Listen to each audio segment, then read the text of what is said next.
Okay.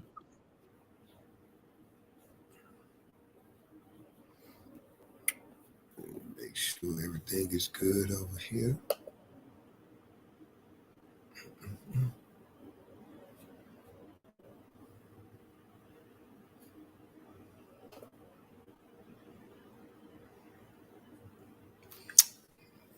Everything is good on YouTube. I think I made it on that Facebook page as well.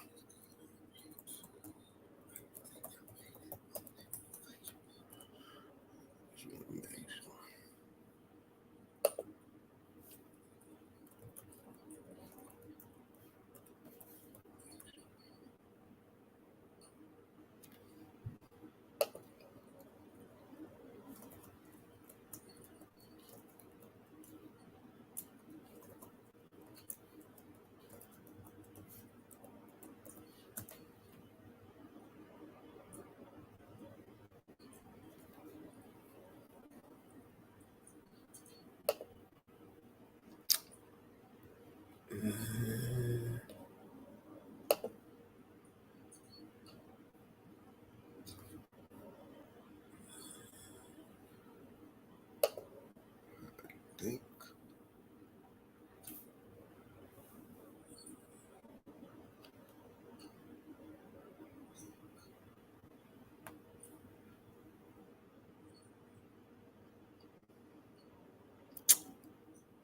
All right. Yep.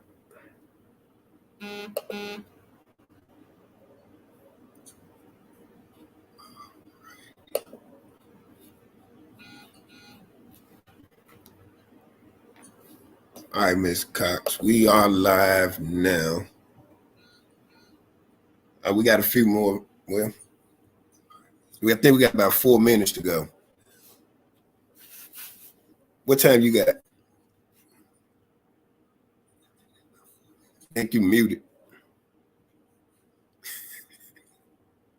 8:56. Okay, we got a few minutes. Let me turn this down. So we are up and going on YouTube. And I got that Facebook page up going as well. Okay.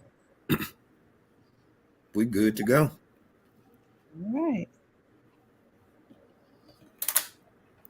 We are good to go.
I'm gonna miss the gala this year.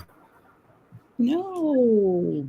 Yeah, we've got a VA conference on the coast during the week of homecoming. Wow. Okay.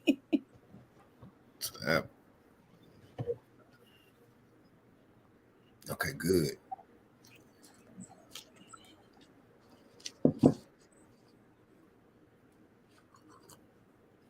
Okay, I see we got some people joining in. Good morning, everybody. Good morning. We're going to give people a few more minutes to jump on, and then we're going to go ahead and get started this Saturday morning with some ACT prep.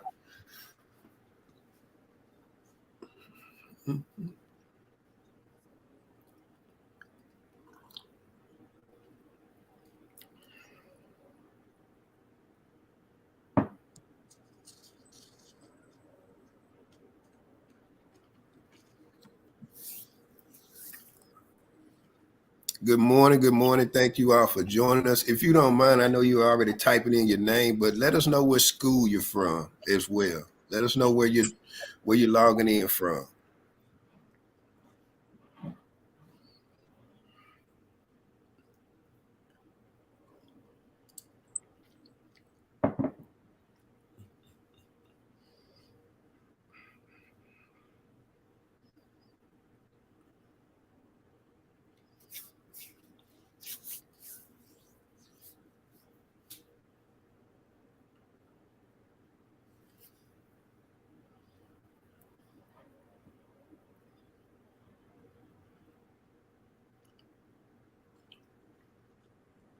All right, good deal.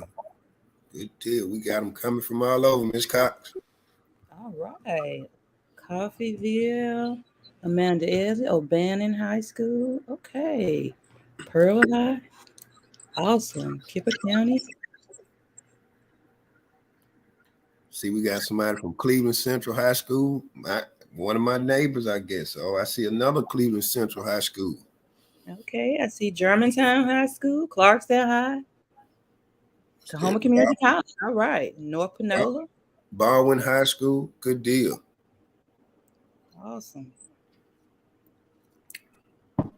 All right. So I got 901, Miss Cox. We'll go to about 3 more minutes, or we'll go right to 905. Let's give people to about 905, and then we'll go ahead and get started. Okay. I'm going to stop my camera for just a second. Okay.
Good morning, everyone.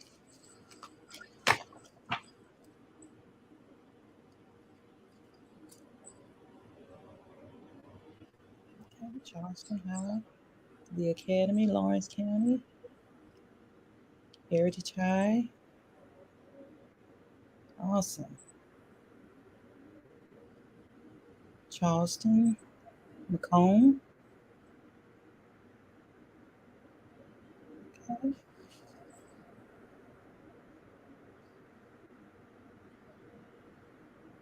Tahoma County.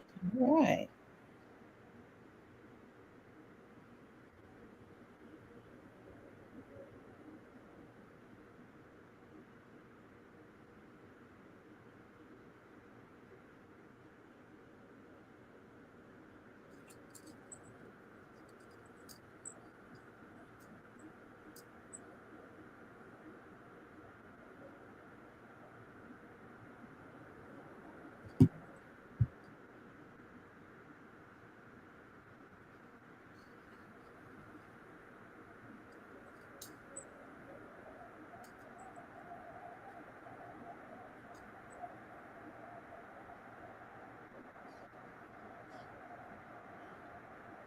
I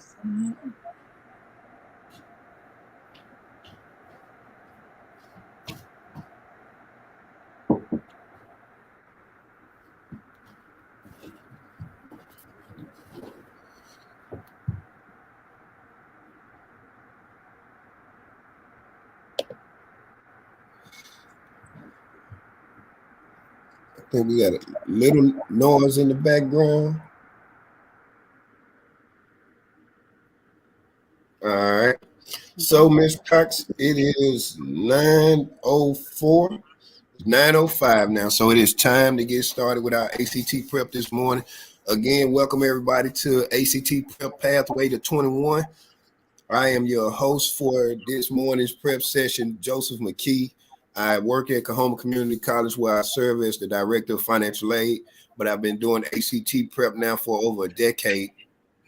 And what I'm going to do right now is turn over and let Ms. Cox introduce herself and give a little background information about what we're doing, and then we're going to get right on into some ACT prep. Good morning, good morning, good morning. My name is Trina Cox. I serve as the Coordinator of Career Services at Kahoma Community College. And thank you all for joining us on this Saturday morning, allowing us to take up some of your time to give you some test-taking strategies on how to ace the ACT.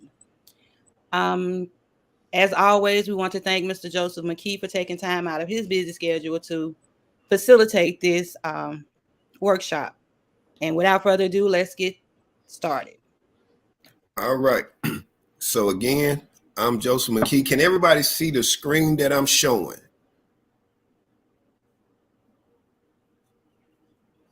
All right. So what I'm going to do here is I think I'm going to show myself for a little while, and then I'm going to disappear, and you all see just a full screen of the information that I'm going to share this morning. So again, Joseph McKee, and what I want to do is give you an overall plan of how to prepare for the ACT.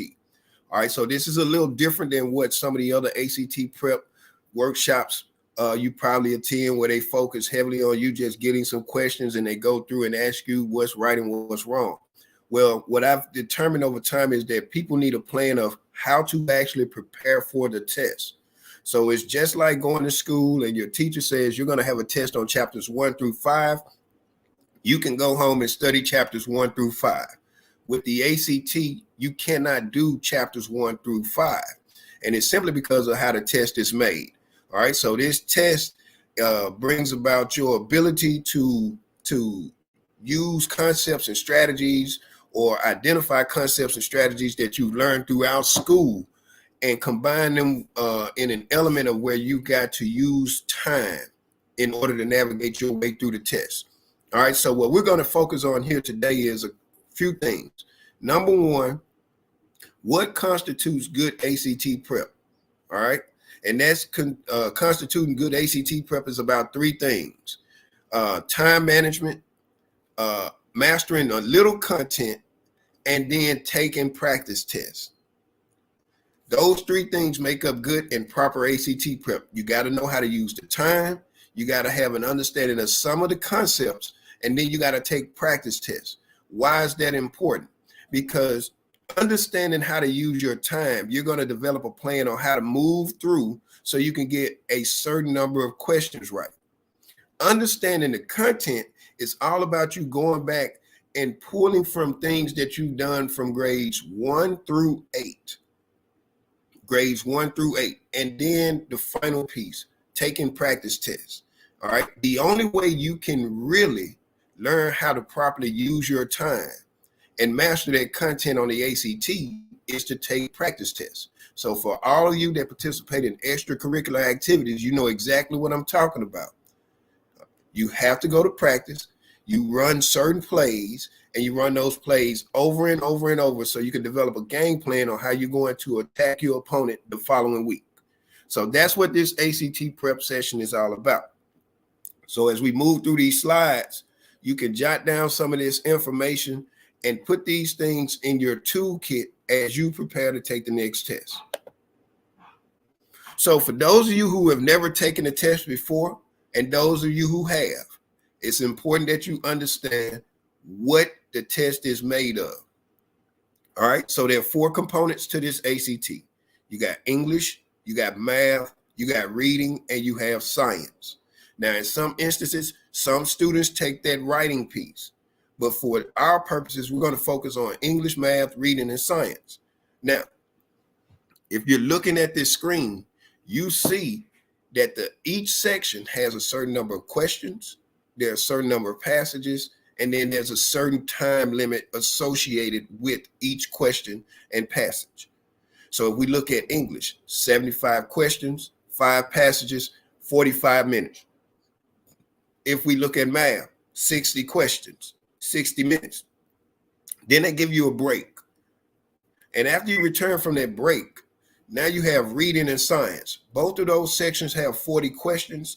Each of those sections, 35 minutes. And if you're doing the writing, like I said, there's a 40-minute time limit for you to write.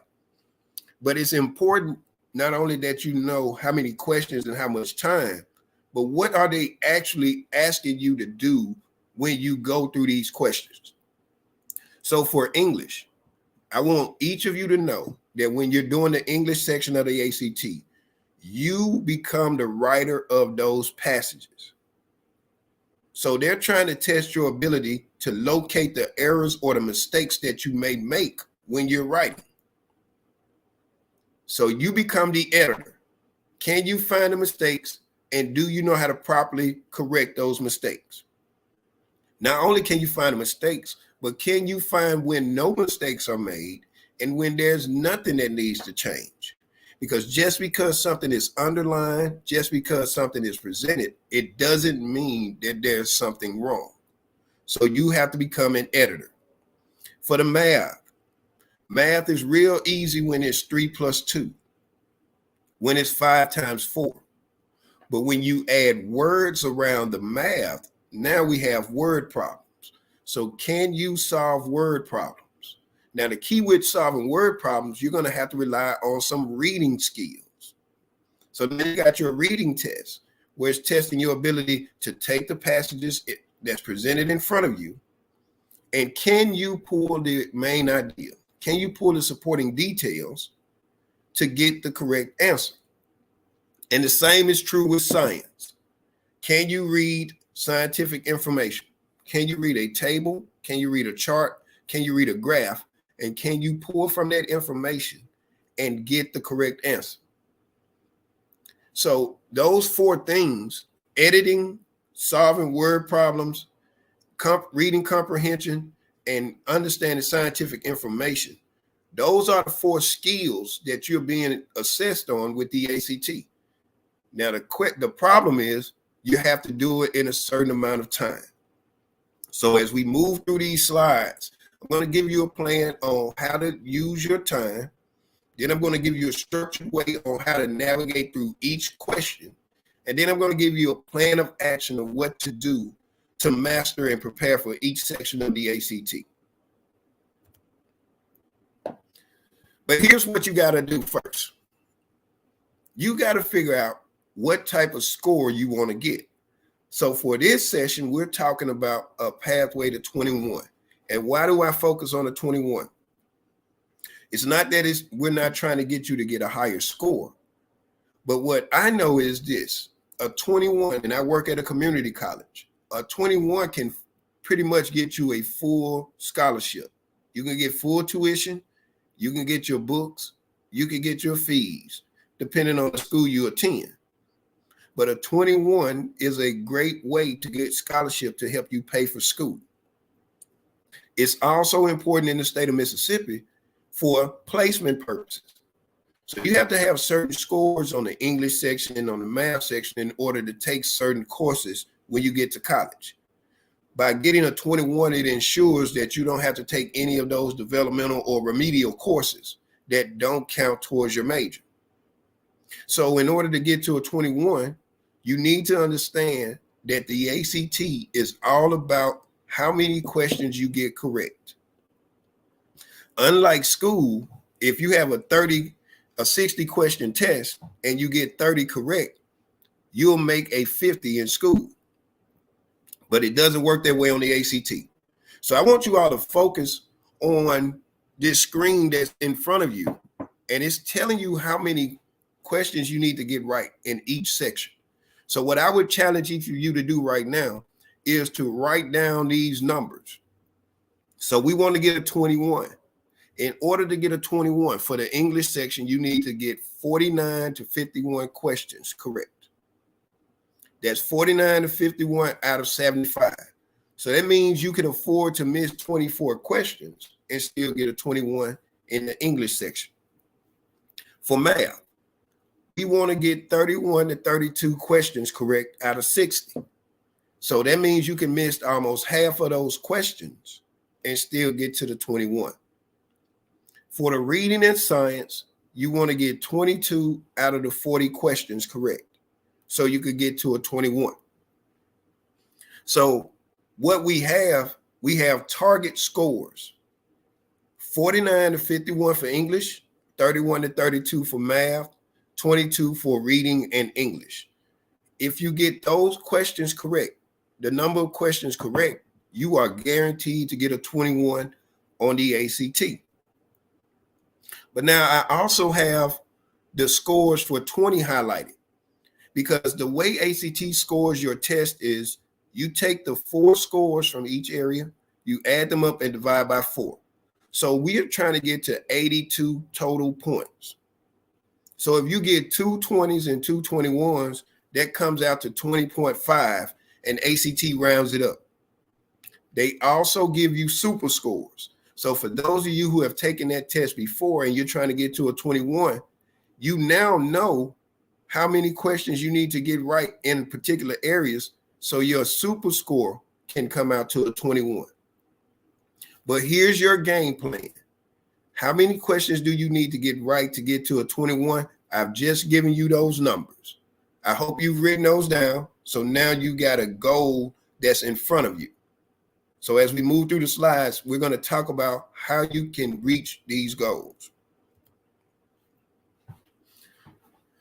But before you can reach the goal, there are a few things that you got to consider. What are some of the mistakes that people make that prevent them from getting to a 21? Well, here are 5 common test taking errors that people make when they take this ACT. Number 1, they do not answer all questions. Remember, one of the first things I told you that was an important component of ACT prep is mastering time management. So people don't answer all the questions, they run out of time. And it's simply because they give too much emphasis to one particular question. All questions are worth 1 point. So don't get wrapped up in thinking that you got to get certain questions right and that you're going to be rewarded for it. They're all worth 1 point.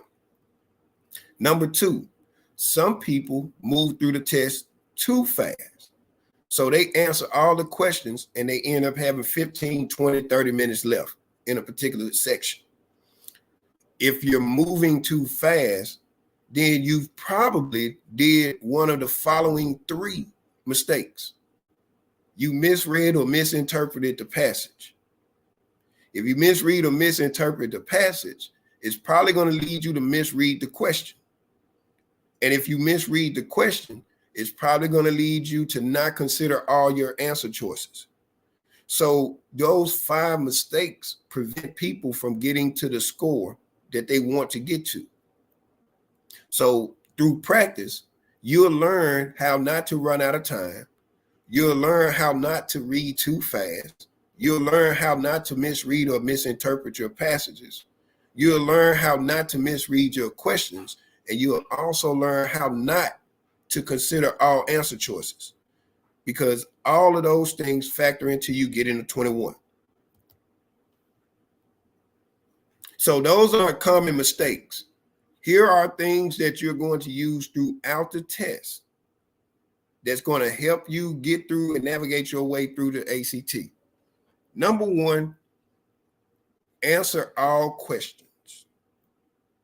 No question should be left unanswered. There's no penalty for guessing, and that's down at the bottom, but there's no penalty for guessing. So there are 215 questions on the ACT. You want to answer 215 questions, because by answering all the questions, you give yourself the room and the space to miss All right. If you only answer 35 of the math questions and you got to get 31 to 32 correct, that means you can only afford to miss 3.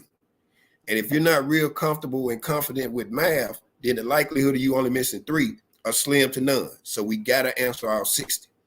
Number 2, use a process of elimination.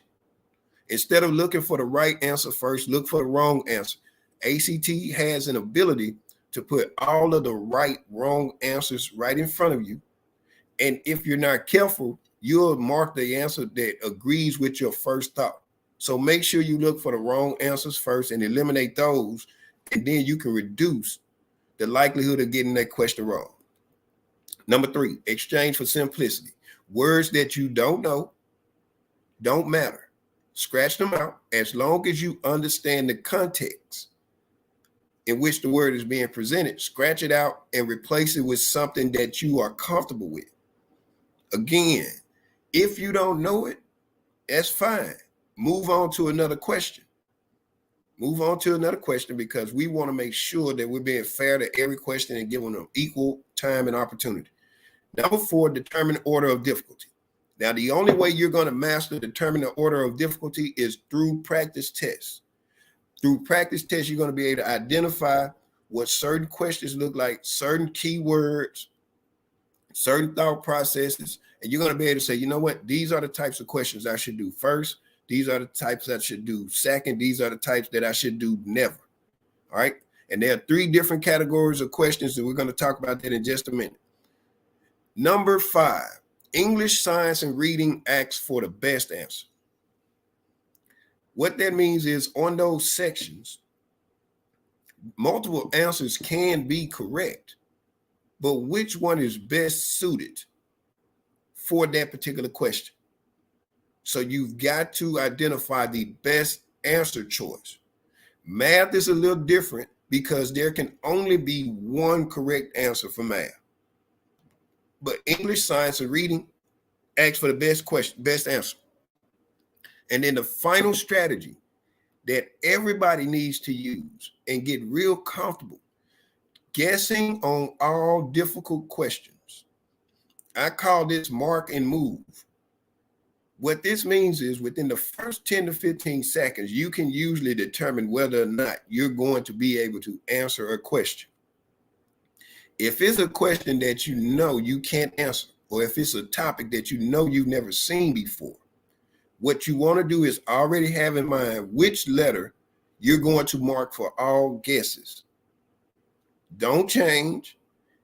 Pick one letter and let that be your favorite letter. And anytime you come across a question that you're going to guess on, you want to mark it with that letter. And then you want to put a special little mark beside it, whether that be a circle, a star, or a dash. And the reason you want to do that is because we're going to build in some review time. And when you get to 5 minutes remaining on your test, it is at that point you're going to want to circle back to all of those questions that you guessed on and give it another go and see if you can actually get it correct. So it's key that all of your guesses have the same answer and all of them have a certain mark. So when it's time to review, you're not trying to figure out which questions you guessed on. You already have a clear path. So I gave you 6 strategies that you're going to apply across all different sections of the test. Answer all questions, use a process of elimination, exchange for simplicity, make sure you understand the order of difficulty. English, reading, and science ask for the best answer, and don't be afraid to guess because there is no penalty for doing that. All right. So this little slide right here tells you to do now, do later, do never. There are questions. There are enough questions on the ACT for everybody to get a 21. Those are the questions that you should do now. So as you get into those different sections, you are going to go ahead and do questions that you know you should be able to get correct. Then there are some questions that are a little bit more challenging, but you still feel comfortable. So you can do those second. But then the questions that are just unfamiliar, we call those do never. Those are the questions that you're going to guess on. Those are the ones that you'll come back and review during your review time. So do now, do later, do never. But the only way this happens is through practice. All right, so now I'm going to remove myself.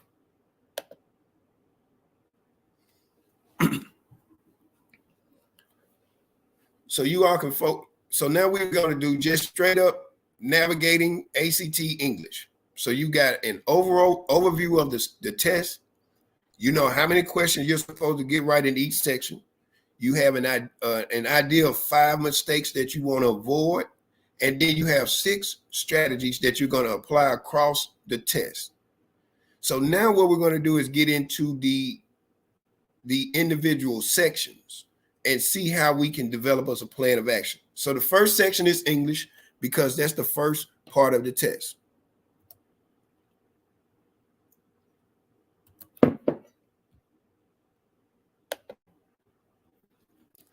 All right, so the first thing I want to give you is a time strategy for the English test. So remember we said there are 5 passages, you got 75 questions, and you have 45 minutes. That simply means that you got 5 passages and you have 15 questions for each passage, and you have 9 minutes for each passage. So we got 9 minutes to answer 15 questions. But what I want you to do, instead of using all 9 minutes, I want you to use 8 minutes to answer 15 questions. So you want to practice setting a timer when you're doing your English ACT practice session. You want to set a time for 8 minutes so you can answer 15 questions. What this essentially is going to do is save you 1 minute towards the end for review. Now, if you do this and implement it, this is what this strategy implementation looks like. You'll end up using 40 minutes to read and answer all 75 questions. And then you'll shift 5 minutes to the end for review. How will you know it's time to review? Because the test proctor will say you have 5 minutes remaining. It is at that point that you should have answered all 75 questions. So I want you all to be comfortable with this. You're going to, when you're practicing, you're going to set a timer for 8 minutes and you're going to answer 15 questions. When you do a full English practice section, you're going to set your timer for 40 minutes. And you're going to see if you can answer 75 questions in 40 minutes. You're going to see if you can answer 75 questions in 40 minutes. And then you're going to set a timer for 5 minutes and go back and review only the questions you guessed on. So you'll notice if you're doing this the correct way, because number 1, all questions would have been answered in 40 minutes. Number 2, all of your guesses will have the same answers and a little mark beside them.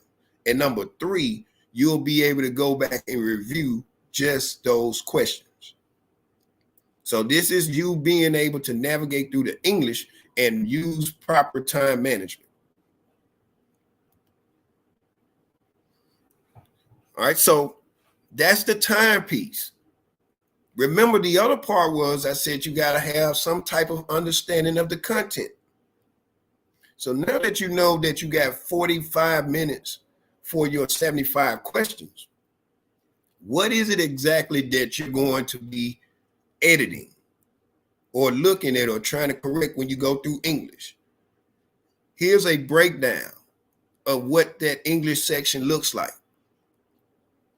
So you got about 40 questions that deal with grammar, and you got about 35 questions that deal with effective writing. All right.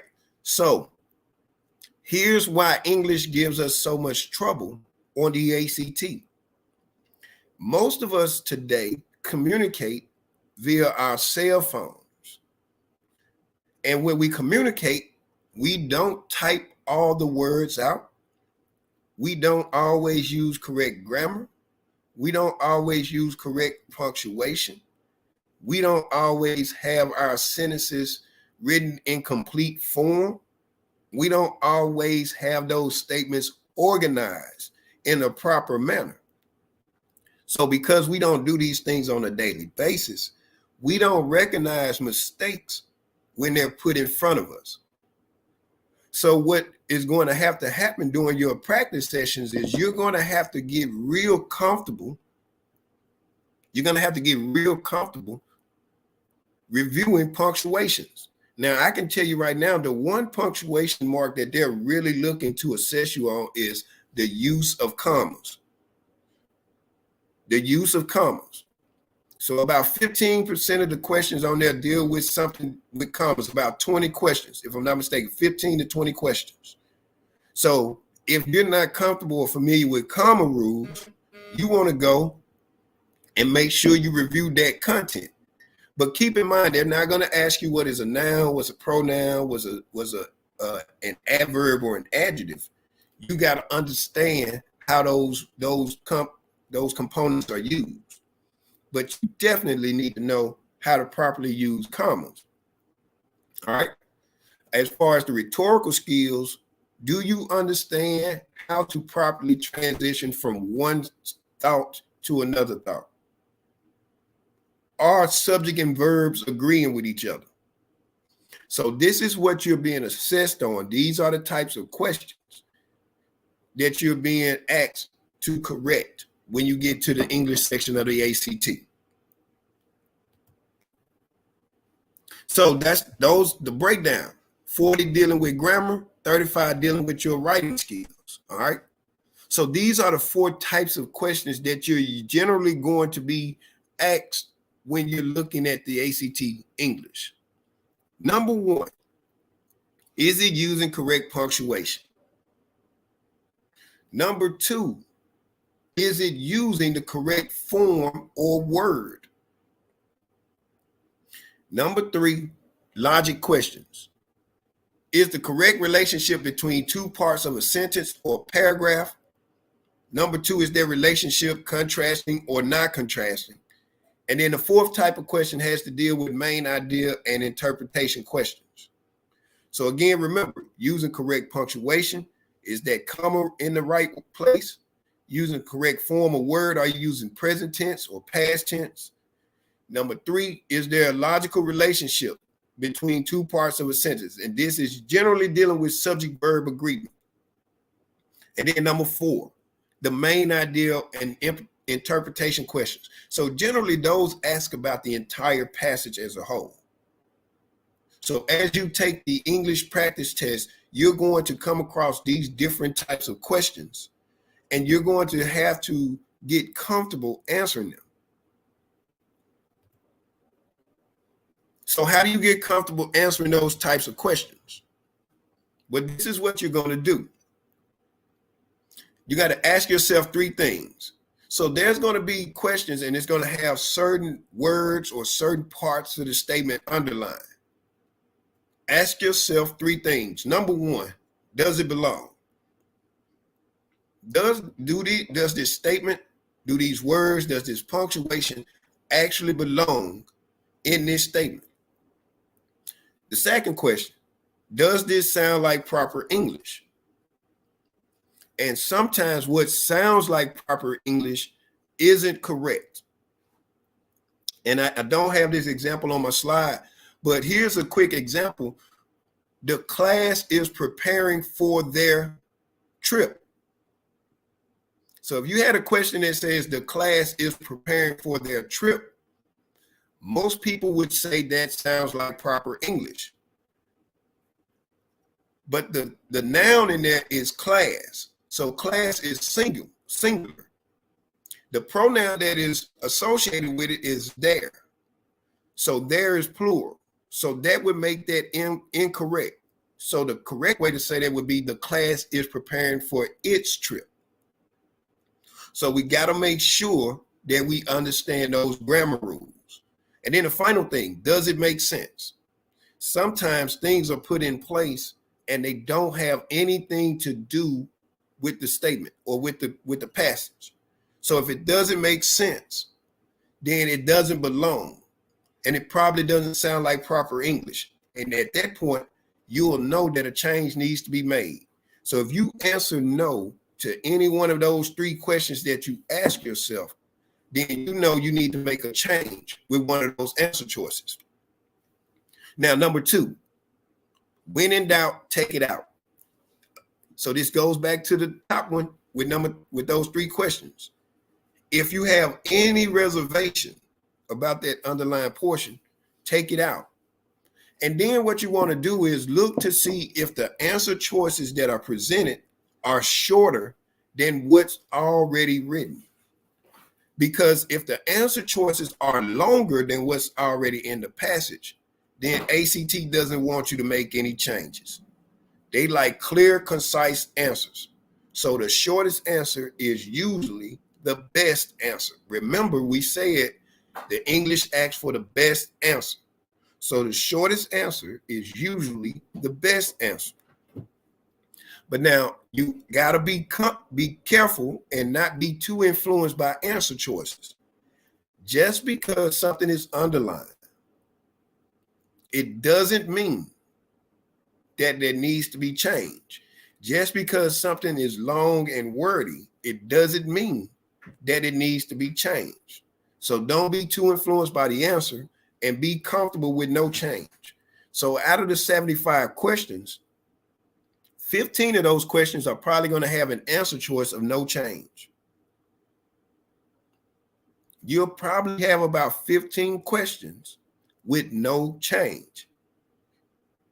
So if you go through the ACT English and only 5 of your answers are no change, then you probably want to go back and review, because there are quite a few, about almost 20% will have no change as an answer.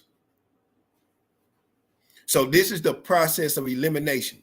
So after you read that passage and read that statement, you're going to ask yourself 3 questions. And if you answer no to any of those 3 questions, you're going to take it out. You're going to look for the shortest answer or the one that matches the rules.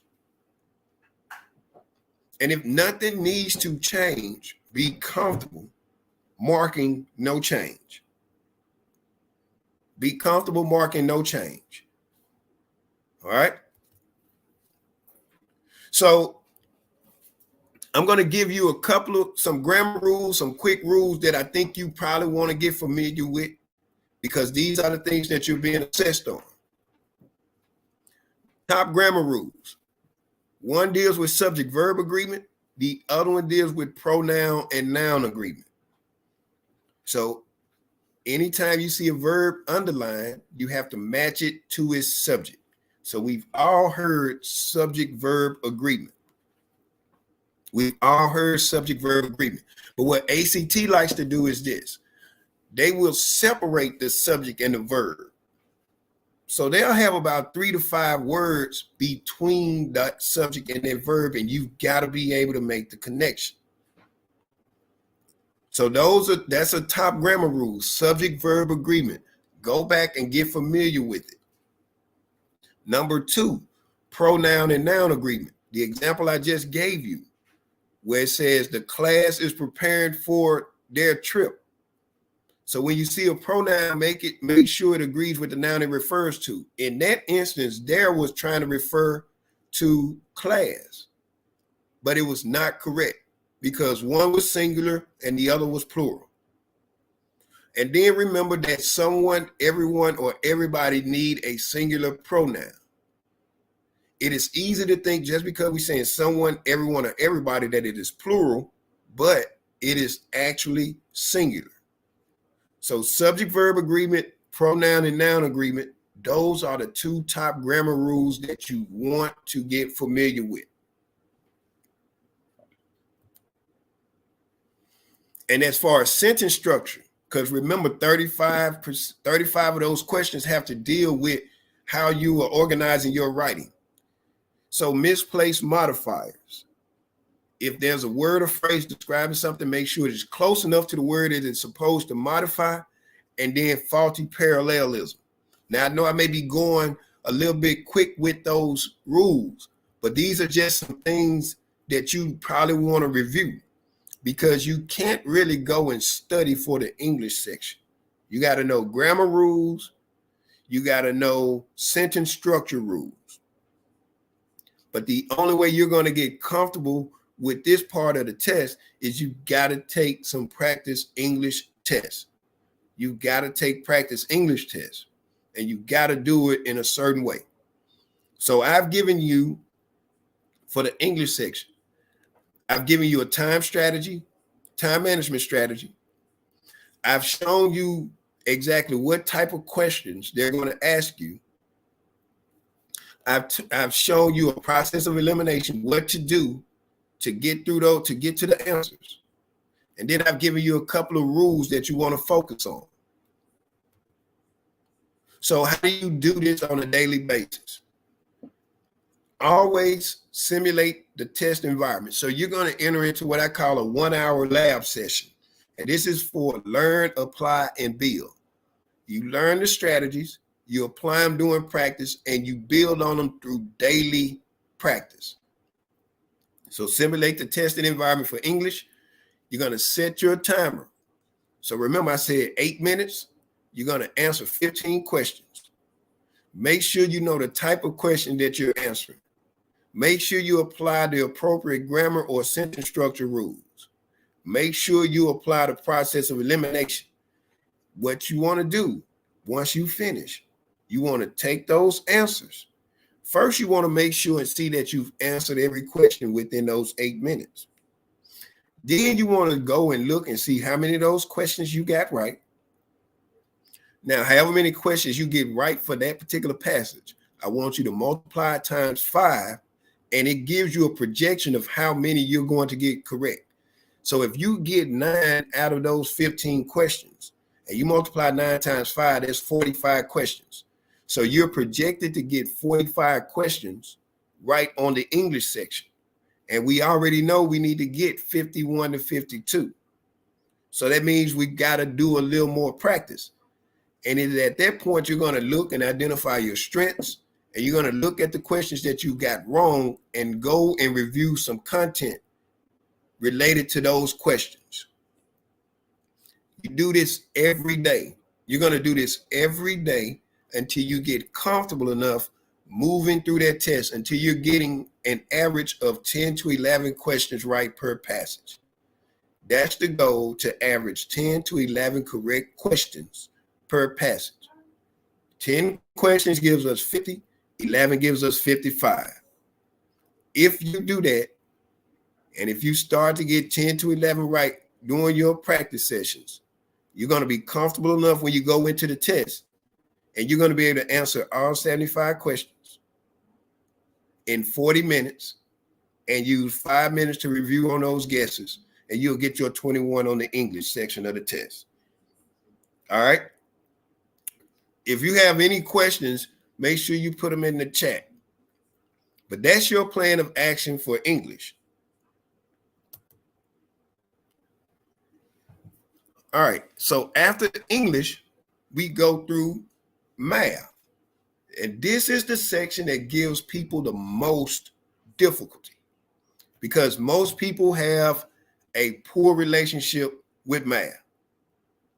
So what we want to do is, with this practice, we don't want to try to become math experts. We want to make sure that we're focusing on the types of math questions that we know we can get right. In order to do that, you got to set aside some time to practice. So the first thing I'm going to give you is a time strategy. All right.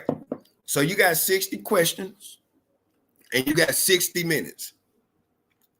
That simply means that you can devote 1 minute of time to each question. But if you spend the entire minute on a question, you won't have any time to review. So what you've got to get comfortable with during your practice sessions is not using 60 seconds, but you're going to set your timer for 50 seconds.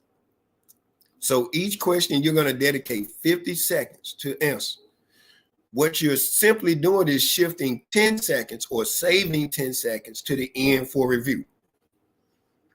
So if you implement this time strategy, you'll be answering 12 questions every 10 minutes. You'll essentially answer 60 questions in 50 minutes.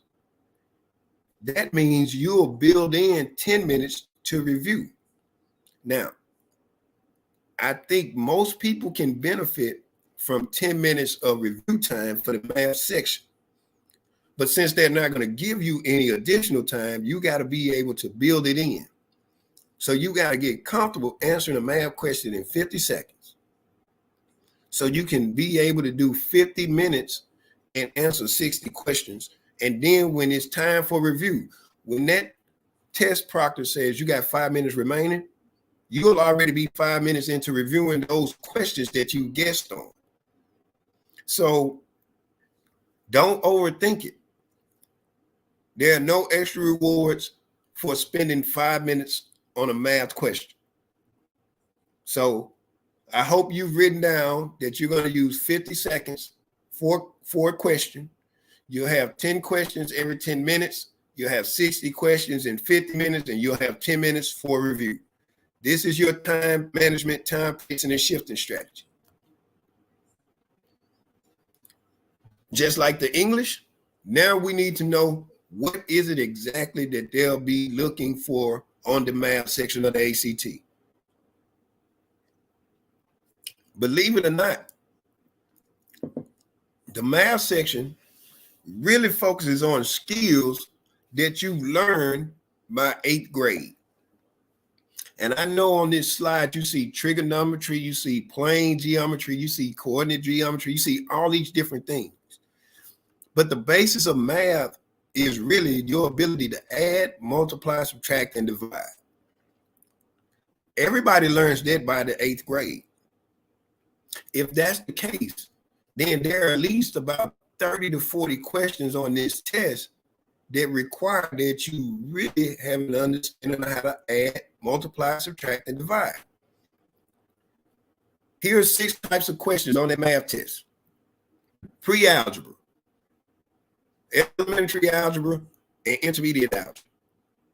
That's about 34 questions. You got about 34 questions. And then coordinate geometry, plane geometry. That's 22 questions. So now you got 34 and 22. That gives us 56. And about 4 of those questions deal with trigonometry. So now that gets us to 60. If you've never taken coordinate geometry, plane geometry, or trigonometry before, you got 34 algebra-based questions that you can get correct. So you can literally get a 21 on the ACT section without getting any geometry or trigonometry questions right. But that means you got to be strong with algebra. Now, if you take a geometry, trigonometry, you've got 26 questions that if you're strong, you get those questions right with some of the algebra questions. And now you're looking at going beyond a 21.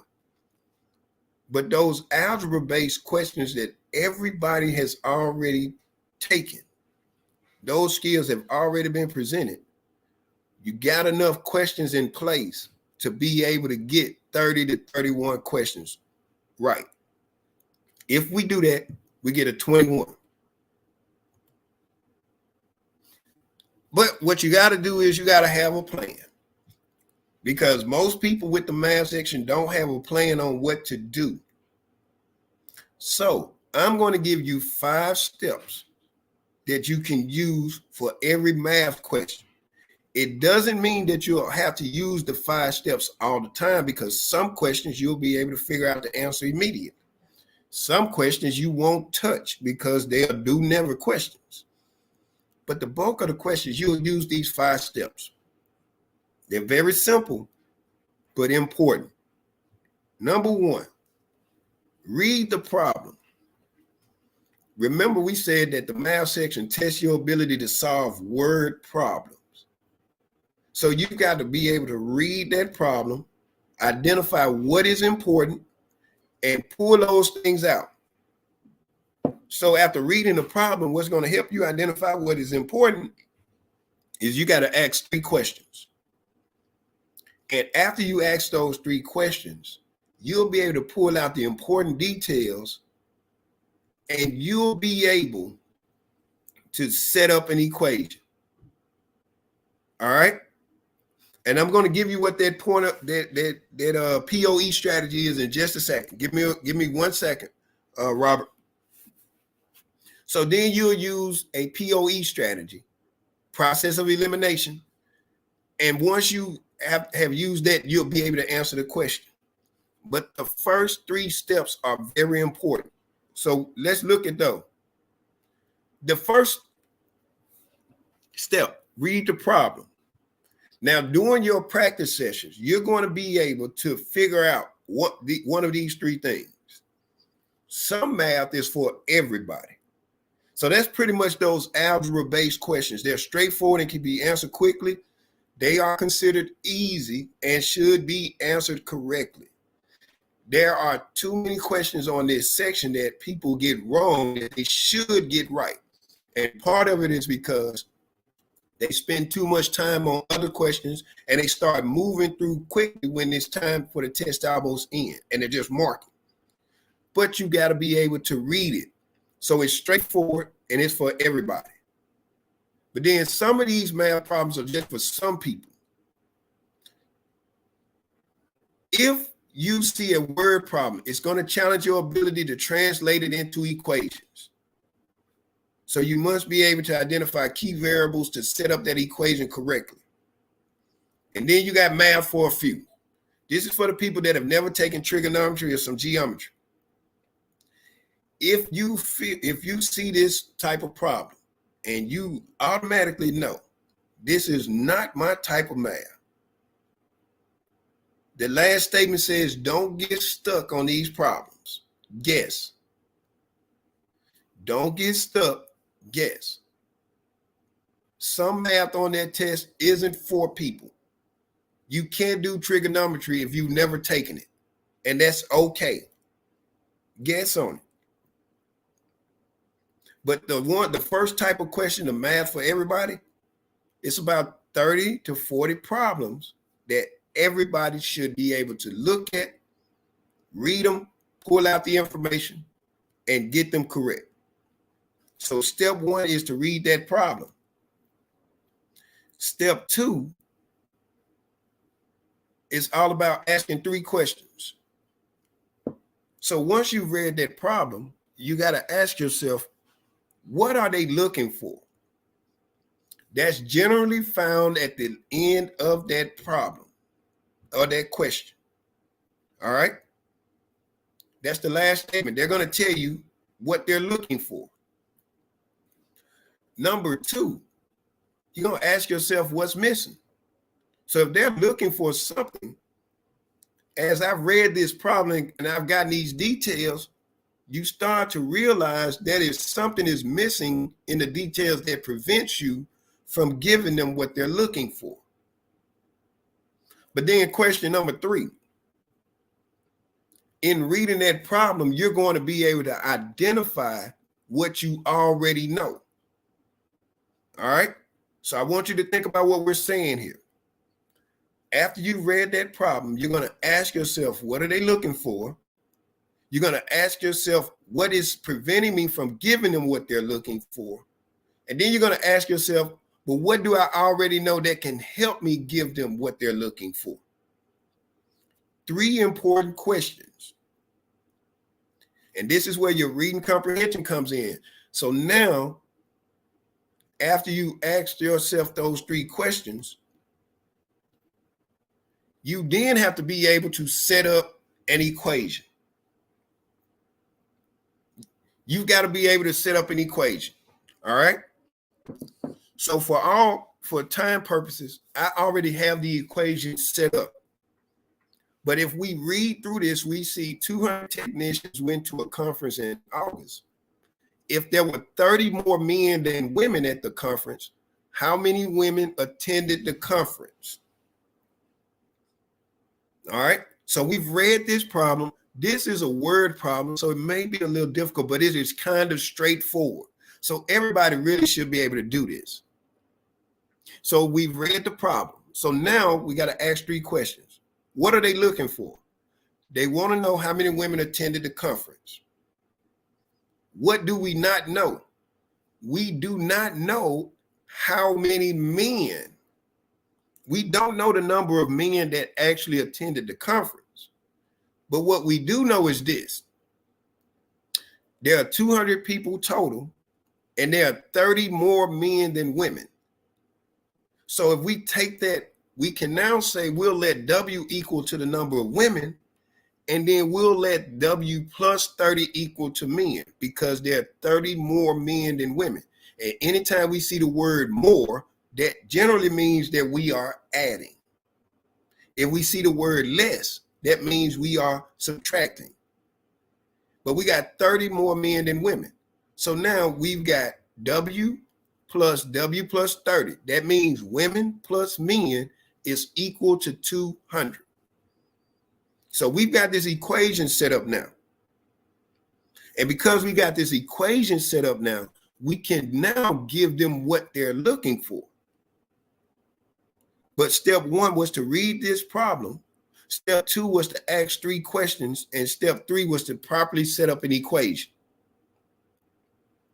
Now, if we go to this next example, if the sum of 3 consecutive even integers is P, then in terms of P, what is the least of the 3 integers? Read the problem. If the sum of 3 consecutive even integers is P, then in terms of P, what is the least of the 3 integers? So now this problem, what are they looking for? They're looking for the least of 3 integers. But what do we not know? We don't know what those even integers are. We don't know what P is. But what do we know? We know, number 1, that sum means we're going to be adding. We know, number 2, consecutive means that they are in order. And we know, number 3, that even means that we're looking at numbers like 2, 4, 6, 8, and 10. So it's telling us that if we add those 3 numbers together, we're going to get P. So we set up this equation. Integer 1 plus integer 2 plus integer 3 is going to give us P. So we've gone through 3 steps, read a problem, asked 3 questions, and we set up an equation. If we don't get these first 3 steps right, then steps 4 and 5 go out the window. So steps 1, 2, and 3 are crucial to you getting those questions right on the math section. So after we set up an equation, it's now time to get through the process of elimination. And there are 2 simple processes of elimination that you're going to use on the math section. So if you're not comfortable doing math, these strategies are perfect for you. So process of elimination strategy number 1, backsolving. The math section of the ACT is the only one that has 5 answer choices. We can use that to our advantage. Why? How? Well, the answer choice in the middle is going to be labeled C or H. It's going to be labeled C or H. So after we set up an equation, we can generally plug C or H into that equation. And something is going to happen. It's either going to be correct or it's going to be incorrect. If it is correct, then we know we need to mark it. If it is incorrect, it is going to tell us something about 2 additional answers. If the incorrect answer you get is too big, then that means 2 of the other answer choices are too big. If it is too small, then 2 of the other answer choices are too small. And keep in mind that the answer choices are generally listed from least to greatest or greatest to least. So you can use this strategy to eliminate 3 answer choices. So if we plug in C and it is incorrect, we know that two other answer choices are incorrect. So now we have eliminated 3 wrong answers. Now all you do is take the remaining answer choice and plug it in. So we're trying to go from 5 answer choices down to 2. But the only way to do that is if you start in the middle. Because if you start with the first answer choice, you could literally end up using more than the 50 seconds. So we're trying to make this as easy as possible. So start in the middle, plug it into that equation, and if it's correct, mark it. If it's incorrect, get rid of the 2 other answer choices, and now plug in one of the remaining 2. How does this look? Well, let's go back to our example with 200 technicians. So if there were 30 more, we got our equation. W plus 30 is equal to 200. Well, we start in the middle with C.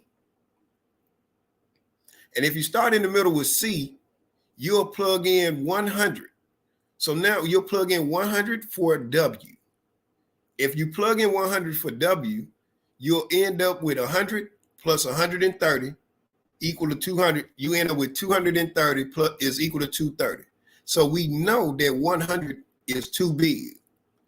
If 100 is too big, then we got 2 additional answer choices that are too big. What 2 answer choices are those? Anybody type those in the chat real quick. If 100 is too big, which other answer choices are too big as well?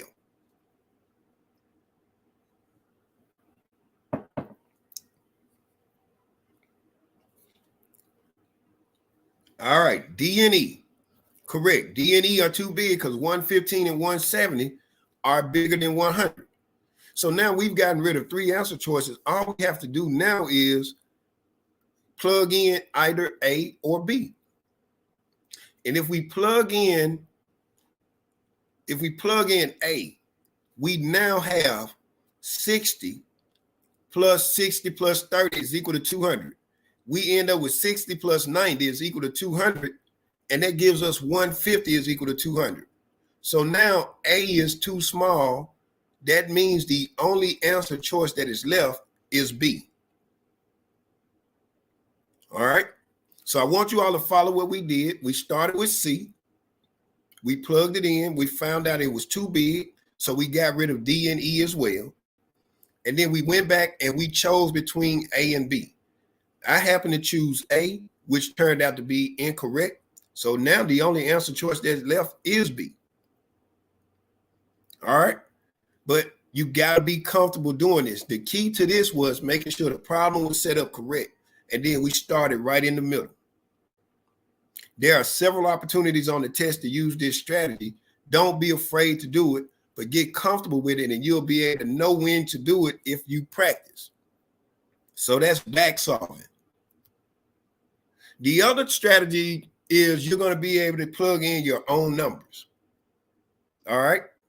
Now, the key to knowing when to plug in your own numbers is to identify key words or variables.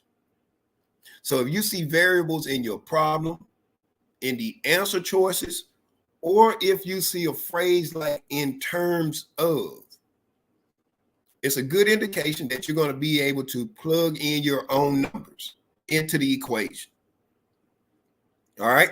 Variables in the problem, in the answer choices, and phrases like in terms of. Now, the key to plugging in your own number is this. Don't use big numbers, because if you use big numbers, now you got to go into a calculator. And if you got to use a calculator, that's going to take up a lot of time. So we want to use numbers that we can easily interact with. And then the second one is avoid using 0 or 1. Those 2 numbers can be misleading. So let's stay away from 0 and 1.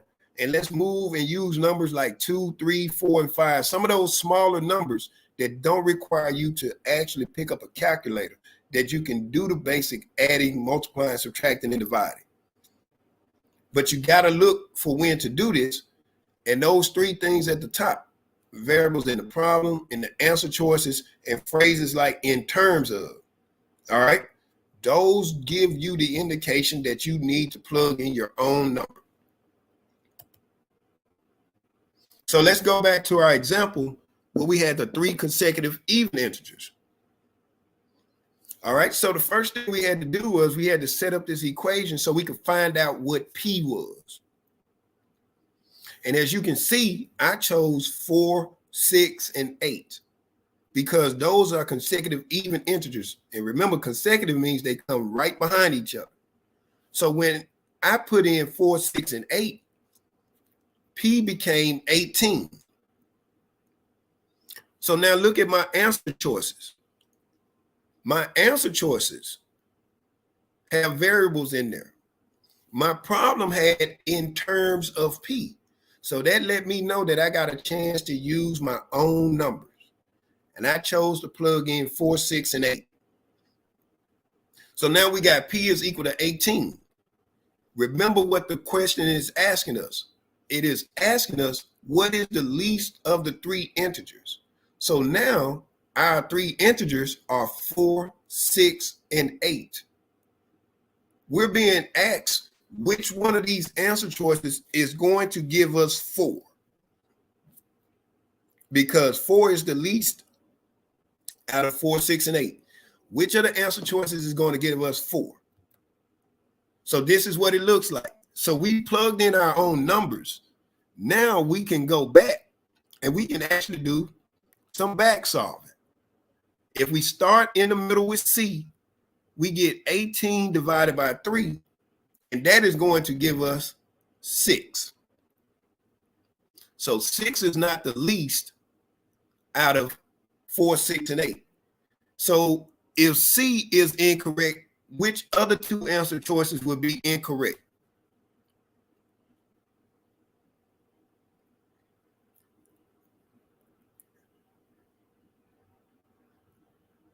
If C is too big, which 2 other answer choices would be too big as well?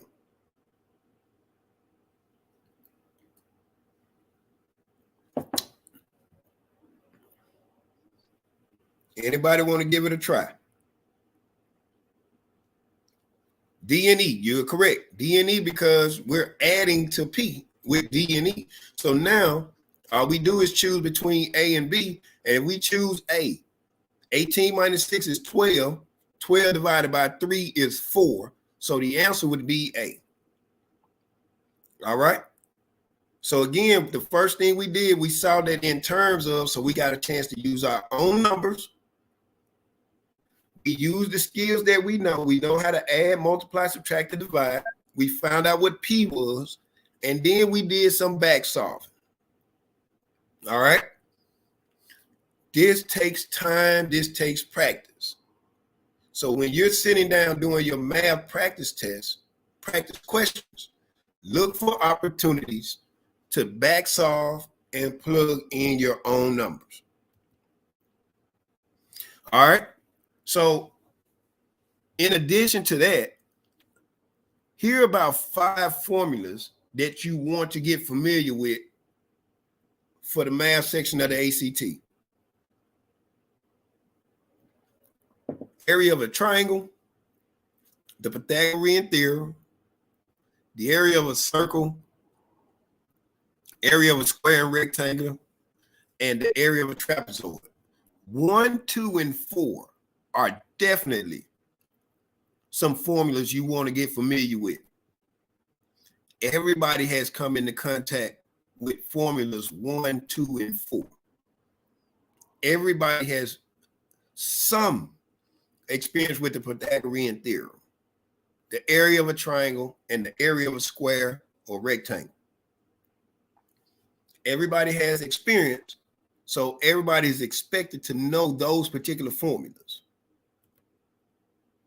Because you'll get a problem like this. In the picture below, ABCD is a rectangle. If the area of a triangle ABE is 40, what is the area of the rectangle? All right. So in this particular problem, They're asking us for the area of this entire rectangle.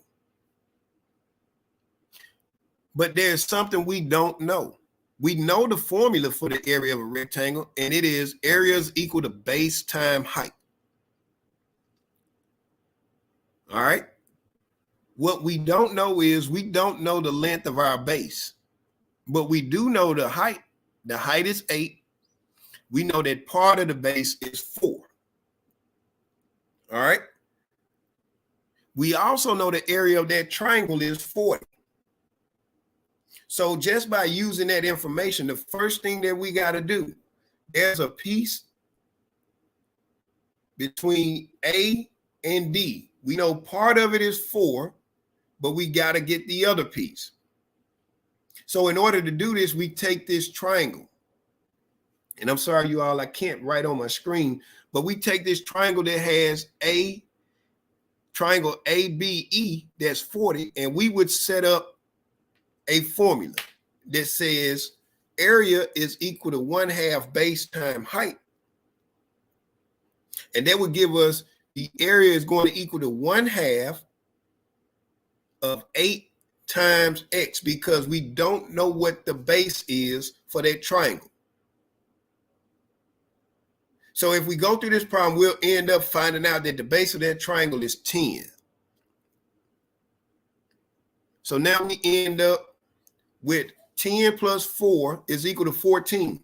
So now we got a base, AD is equal to 14, and we got a height of 8.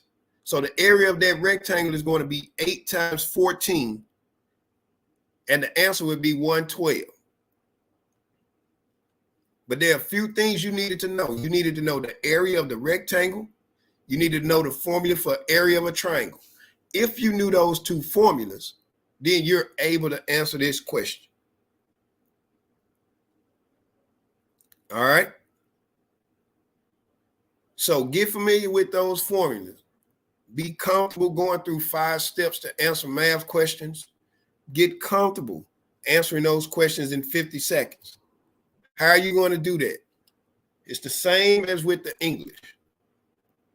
You're going to set your timer. And what you're going to do is be trying to answer those questions in 50 seconds. So what I would initially do is I would just take one question at a time and set a timer for 50 seconds. After you do that, you then want to turn around and you want to set a timer for 10 minutes so you can answer 12 questions. And each time you answer a question, you want to use those 5 steps. Remember, those questions that are for a few people are those that you're supposed to guess on. You're supposed to answer every question. So at the end of each 10-minute section, you should have answered 12 math questions. And as always, you're going to add those questions up. Look for the ones that you got right. Multiply times 5. So 12 questions. If you get 6 of those questions right, 6 times 5 is 30. That means you're on track to get 21 for that math section. Make sure you're looking at the questions that you get incorrect so you can go back and familiarize yourself with some content. But you don't need to become an expert. Your goal is to get to 31 to 32 math to correct questions so we can get a 21. And I'm confident if you go through and if you practice, if you use time management, if you use these 5 steps, if you use the process of elimination, you'll be able to get to those questions. All right.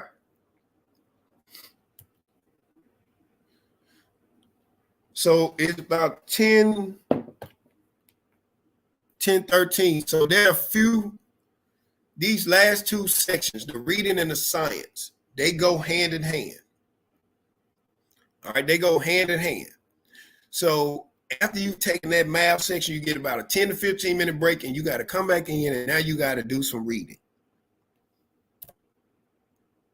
Here's how you're going to get through the reading section. There are 4 passages and you got 35 minutes. So what we want to do is this. You're going to use 8 minutes of that time per passage. 3 minutes you're going to use to read the passage, and 5 minutes you're going to use to answer the 10 questions associated with it. Basically, what you're doing is shifting 45 seconds to the end for review. So by the time you finish, you would have used 32 minutes to read and answer, and then 3 minutes would have been saved for you to review. Now, there's not a lot for you to be reviewing on this reading section, simply because you only need to get 22 out of the 40 questions right. That means each passage, you only need to get between 5 to 6 questions right. If you're getting 5 questions right per passage, that's 20. If you're getting 6 questions right per passage, that's 24. So you don't need to get all of them right. You just need to get half of them right, plus 1 or 2. If you do that, you're going to get a 21 on the reading section. But the only way you're going to be able to do this is if you understand the steps to answering those questions. Step 1, begin with your strongest passage. During your practice sessions, you'll be able to identify which type of ACT reading passage you are strongest in. You'll be getting the most questions right on that passage. Number 2, identify the question type and difficulty. Some of those questions tell you to go to a specific line or a specific place in that passage. If that's the case, those are the ones you may want to do first. Step 3, always use a process of elimination. So in this case, you're going to have a question. There are going to be some answer choices. A few of them could be correct. But if you engage and you've done active reading and you engage with your passage, you'll be able to eliminate the wrong answer. Because step 4, remember, reading is all about choosing the best answer. So you may have a few of them, 2 or 3 that could possibly be right, but engaging with the passage, you're going to be able to eliminate those wrong ones, and you'll be able to choose the best answer for that question. And it's always, if necessary, guess. But there shouldn't be too much guessing on the reading section. Why? Because everything you need is right in front of you. So you don't have to store or remember anything that you've read. You just got to be able to go and find it. So how are you going to determine which passage type is your strongest? Well, they got 4 of them. You got prose fiction, social sciences, humanities, and natural science. You have got to take several practice tests. So this is one of those instances where you can't go and pick up a book and read chapters 1 through 5 and then show up for the test and think you're going to remember any of that stuff. No. All of the reading that you're going to be doing is going to be right in front of you. So you've got to be able to take those passages and engage with them and answer them right on the spot. So as you are doing your practice sessions at home, you'll find out which of these types of passages you're getting the most questions right. So let's say, for instance, when you get to the test, that the first passage that you are presented with is natural science. But during your practice sessions, you've constantly gotten the most questions right in social sciences, but it's passage number 4. Well, the best thing to do is, instead of starting with the natural science, go directly to the social sciences passage and answer those questions first. Because if you're getting 8 of those questions right in practice, and if you only need to get 22 right on the test, that means I can go and do the social science first. I get 8 of those questions right. Now I only need to get 14 more questions right between the remaining 3. So you're going to be ranking your strongest passage during your practice session. So what you'll do is you'll go to the test. You'll start with the strongest first, the second strongest, the third strongest, and the one that you are weakest in, you will do it last. No one says you have to go in order on that test. You just need to answer all the questions. So start with your strongest and work your way back to your weakest. That allows you to maximize your time. But it only happens if you take several practice tests. Now, when you are doing your practice reading, it is important that you do what they call active reading. So don't just read to commit something to your memory. You're reading with the intent of being able to come back and use this information to answer the questions. So at the bottom, if you see what's in red, all correct answers are directly supported by the passage. You don't have to remember it, but you need to be able to go and find it. So how are you going to do that? Step one, you make sure you always read the little overview of what the passage is talking about. And it's going to be located in the same space for every passage. It's the very first thing at the top of the passage. Is going to tell you what type of passage it is and give you a little background information. Make sure you read that. And then number two, read the passage. Those passages have 1,000 words. So you got 3 minutes. Always underline the first sentence of each paragraph, because we've learned that the first sentence gives us the main idea. Then what we want to do is underline and circle key words. Sometimes those words are italicized, but those key words, those things are going to be clues. Remember, context clues. So those are going to be clues that we can use when it's time to answer questions. And number three, don't be afraid to write in the book. The ACT test, that book is designed for you to write all over it. So write in the book, use it to your advantage. Circle those keywords, underline those first sentences, create your identifiers. This is what you're calling active reading. So now what you're doing is giving yourself a roadmap. So when you get to those questions, you can now go back and you know where to locate it. But you got to get comfortable doing active reading. And so after you've read and you go over to your questions, you're going to see is 3 types of questions. Number one, some of those questions, we call them get the answer type questions. So in each passage, you got 10 questions. Always answer all 10 questions in the passage before you move on. So don't ever just answer 5 or 6 and then go on to another passage and then try to come back. You're going to forget everything that you've read or anything that you've engaged with in that particular passage. So always answer the 10 questions for that passage right then. But in doing that, find the questions that tell you to go to a specific line, a specific place in that passage. Do those first. All right. Then the second type of question is going to ask you to analyze it based on some given information. It may ask you about the author. Do those second. And then any question in the passage that asks about the passage as a whole, do that last. Now, the trick to this is this. As you are answering these questions, you're going to constantly be going back and engaging with the passage. So by the time you have answered all of the get the answer questions and all of the questions that ask you to analyze based on given information, you would have read that passage multiple times and now you're ready to answer the big picture question. But you got to be real strategic with this. Those get the answer type questions, no one should get those wrong because they're telling you exactly where to go to find the answer.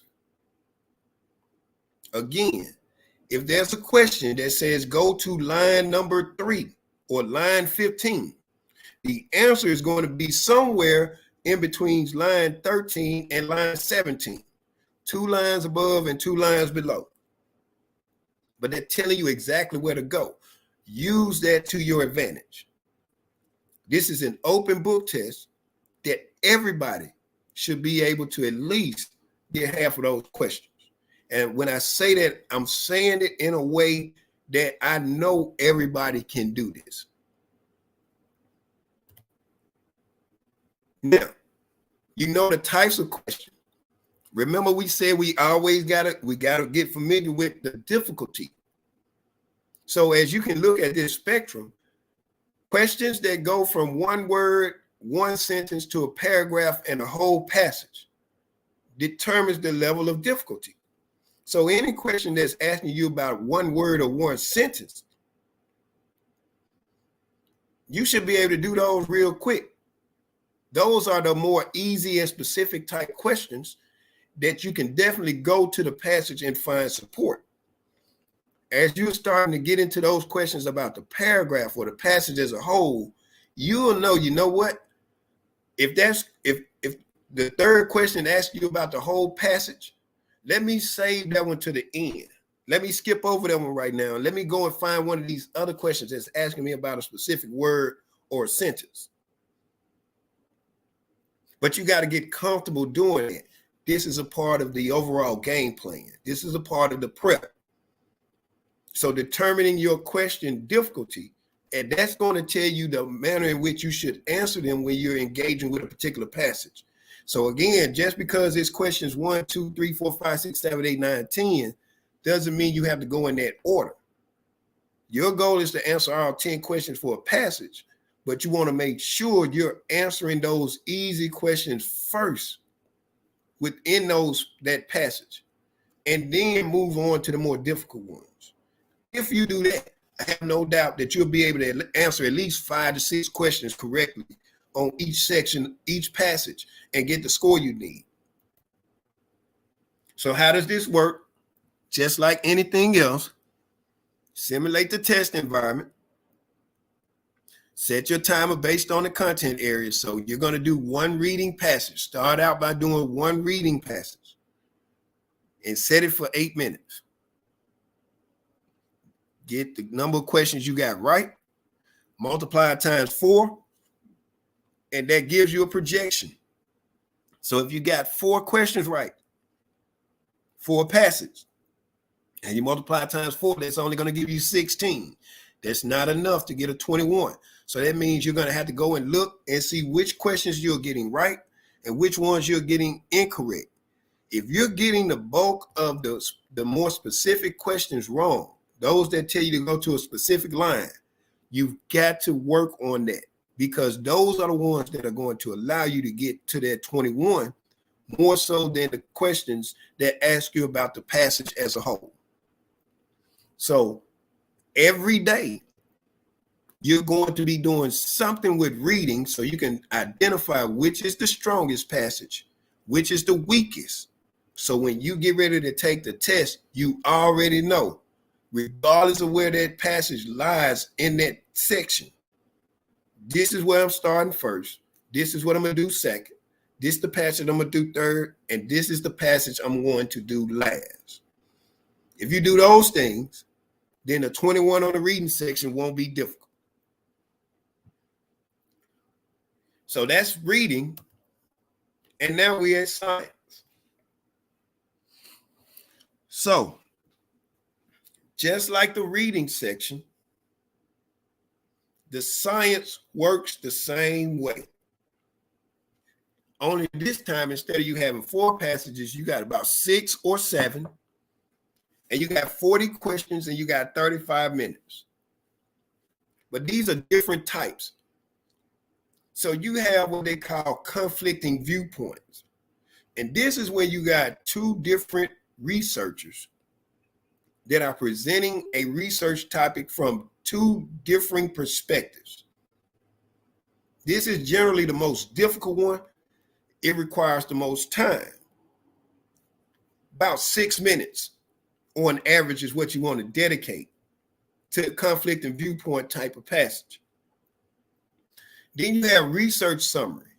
This is where you got a couple of different studies where somebody's giving you an overview, and you got about 5 minutes to look at those types of passages and questions.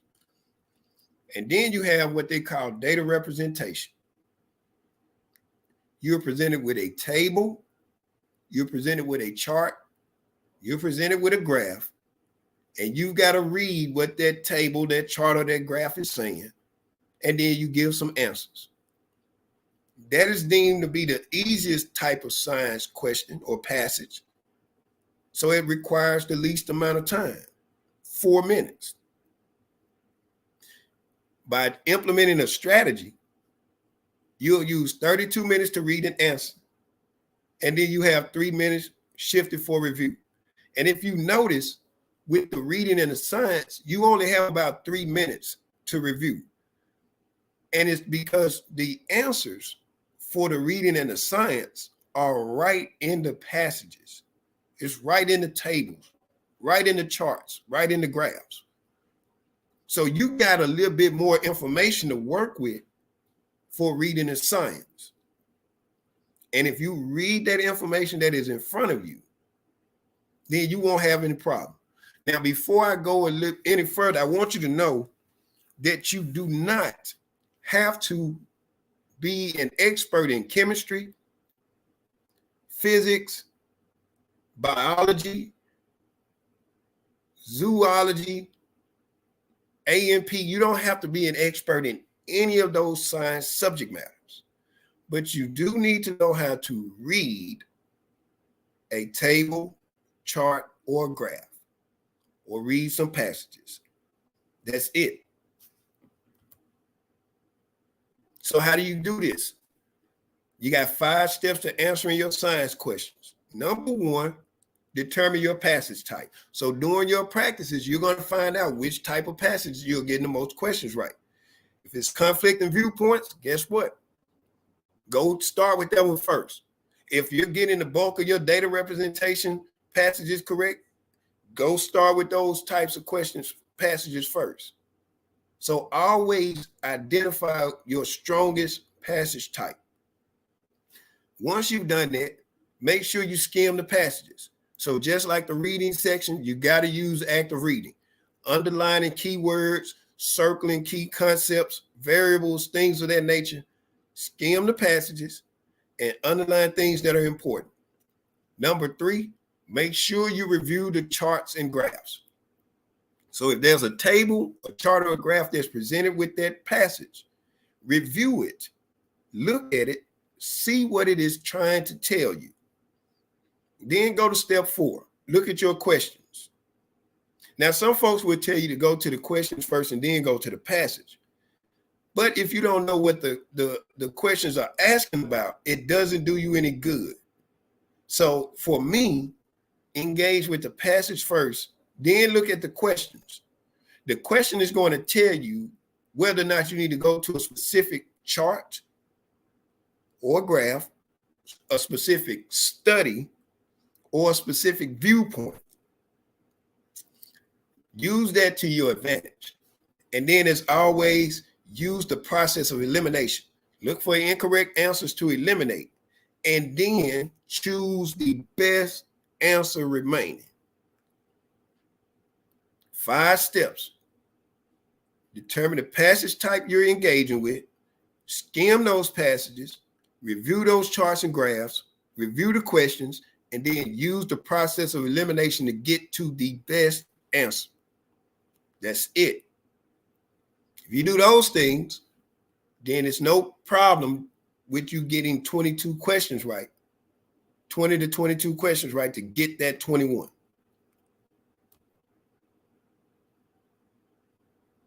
So I already talked about the types of passages and the types of questions. So if you look, data representation, charts and graphs, research summaries about experiments, and conflicting viewpoints about alternative theories, hypotheses, or viewpoints. And if you look at the types of questions, this is similar to the reading section. Get the answer. Figure 1, table 1. Do those first. Analyze based on information. Do those second. And then if it's asking about the experiment, the passage as a whole,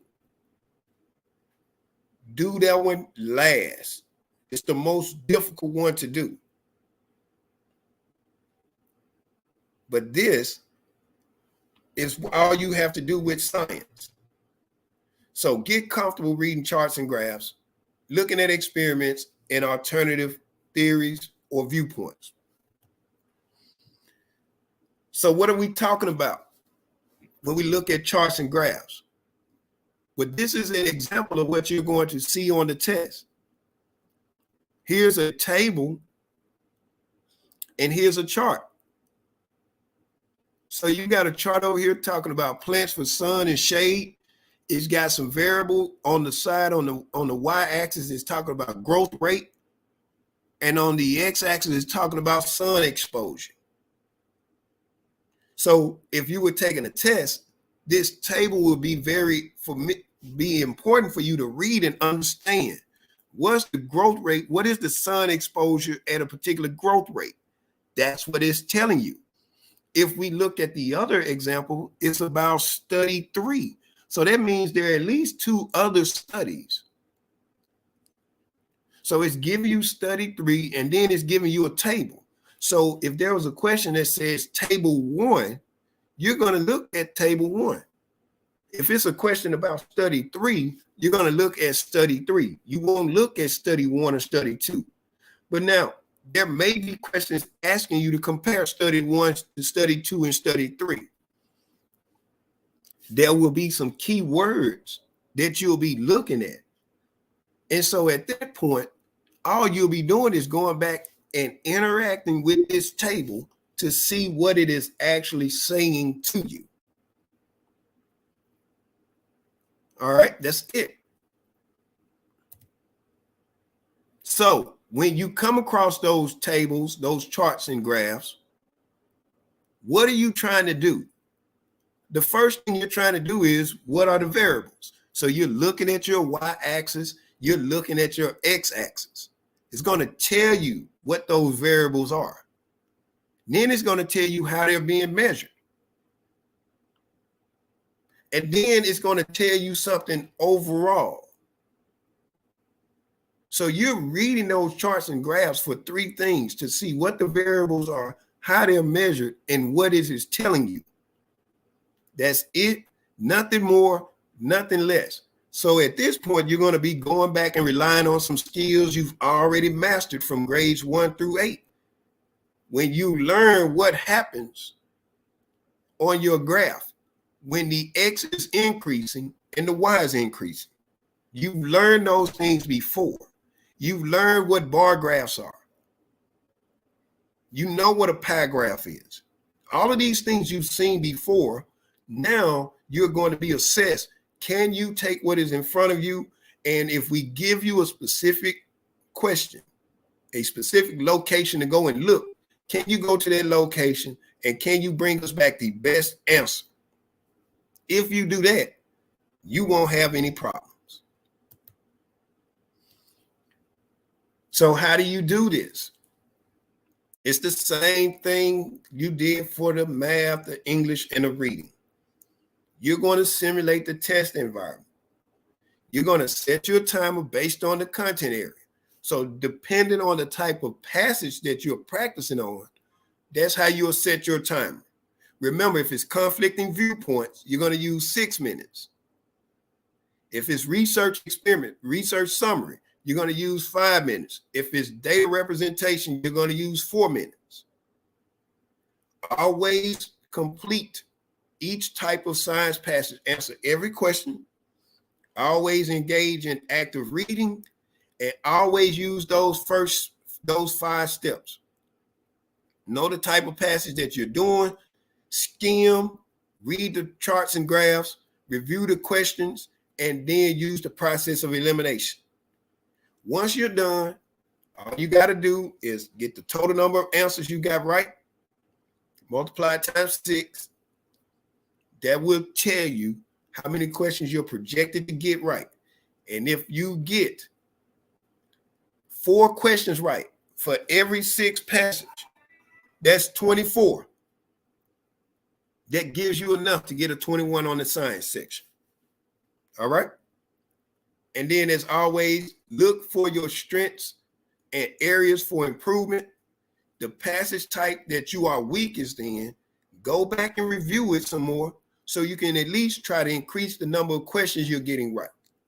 If you could get 1 or 2 more questions right in those areas, that's definitely going to put you over the top to be able to get to that 21. All right, so what I've given you, we covered English, math, reading, and science. You have a time management plan for each section. You know the type of content that's going to be for each section.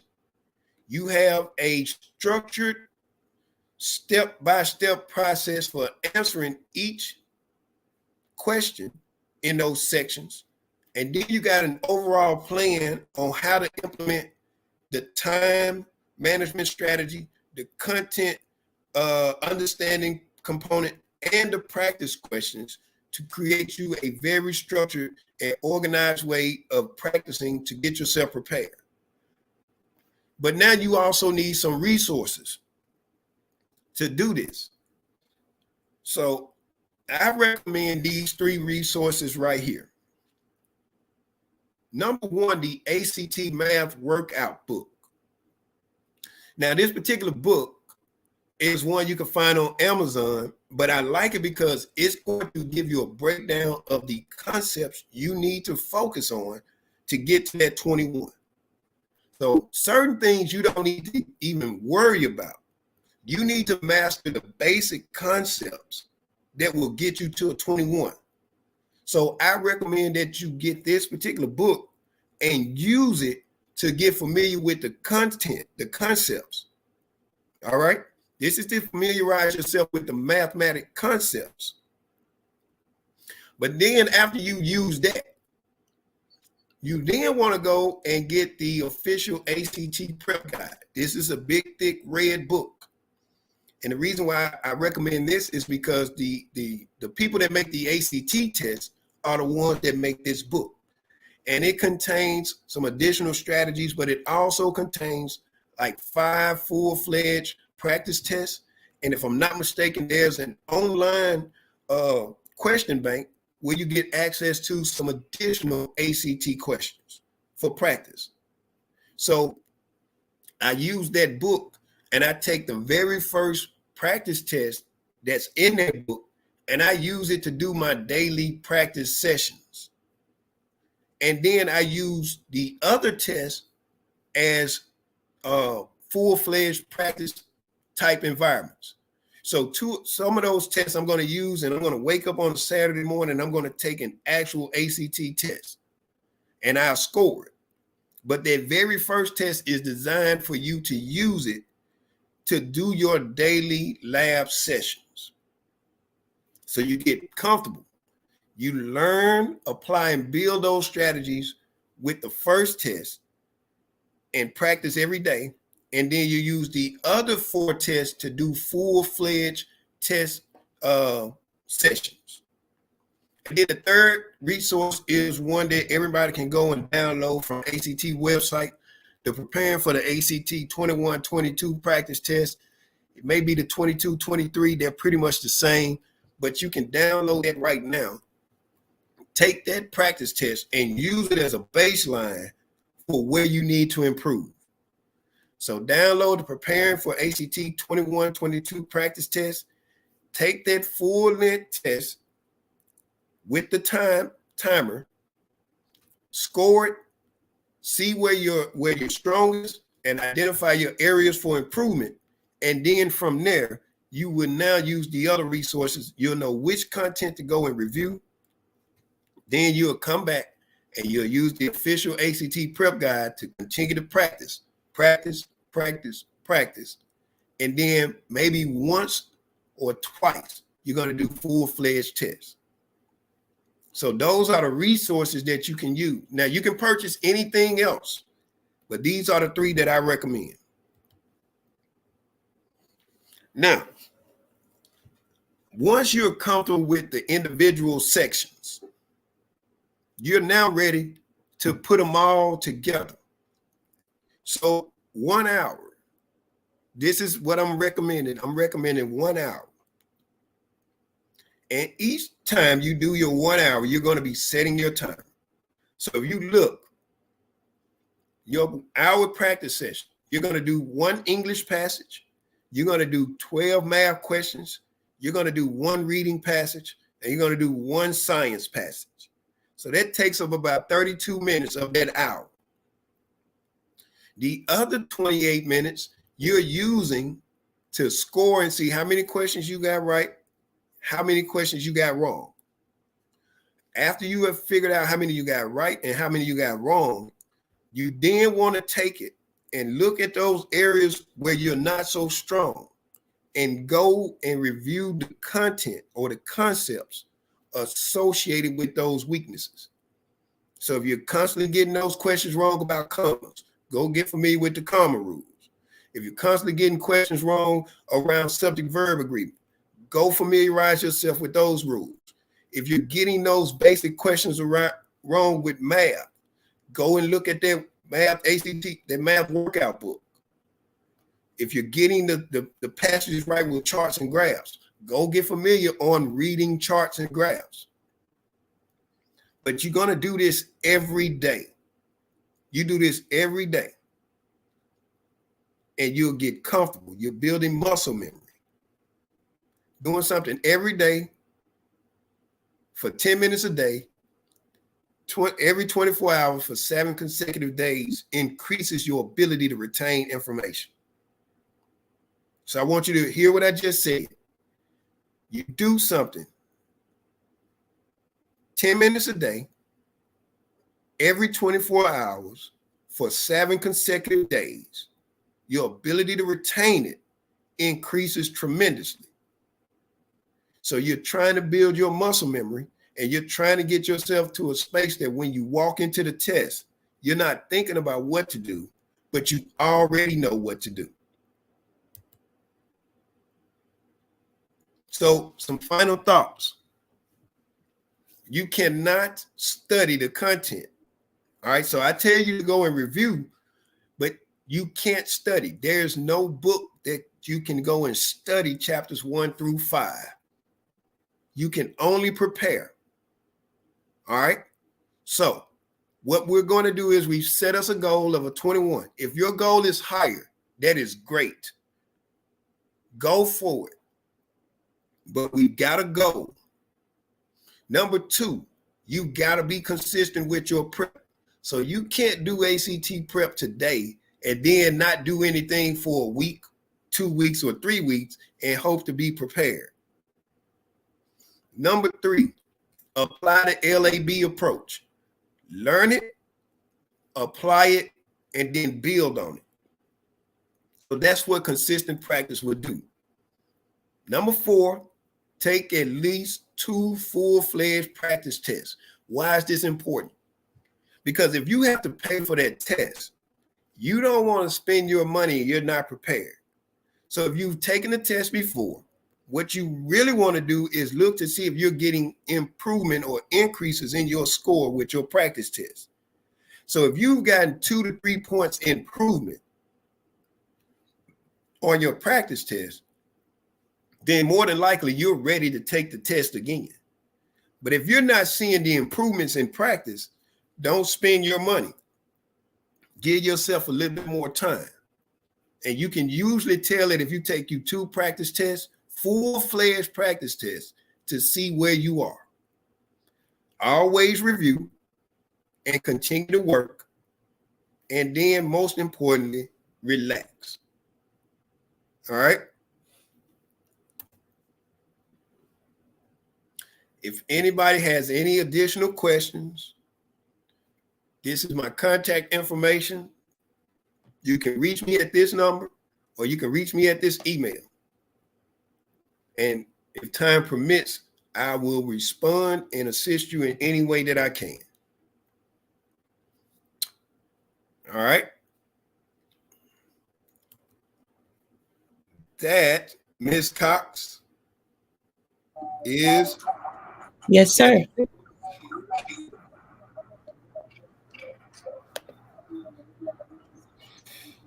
All right, that is it, Ms. Cox.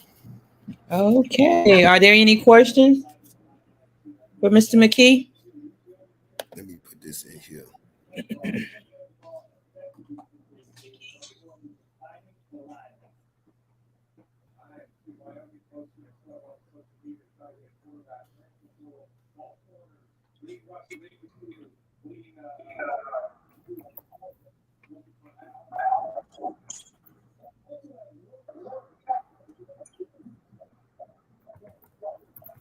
Someone wants to know for the math section, what is the best calculator to use?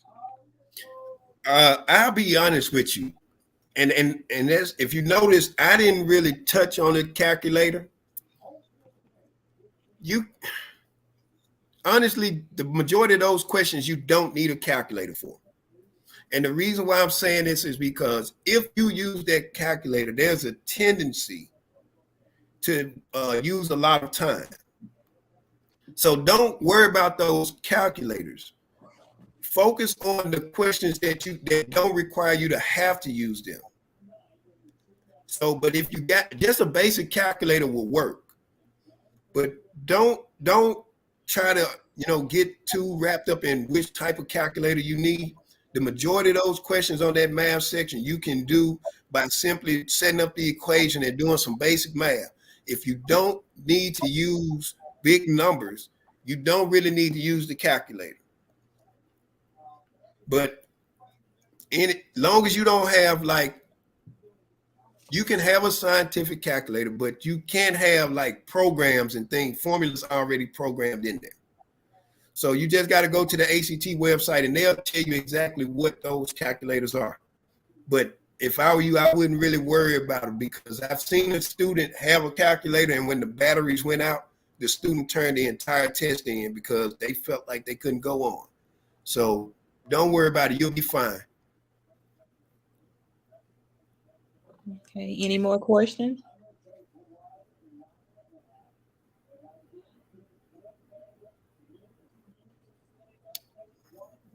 All right.